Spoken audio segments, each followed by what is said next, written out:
Pairing the post-October 2018 RT510RF thermostat to the receiver.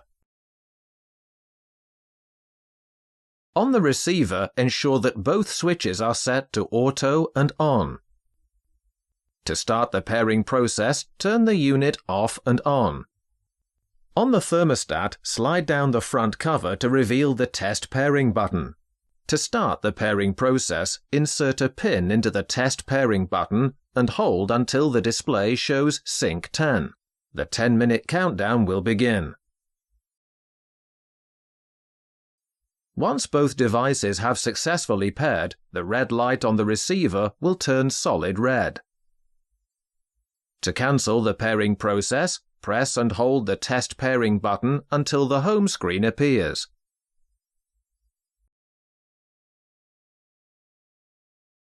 To test the connection, press the test pairing button once and Test 10 will appear on the screen.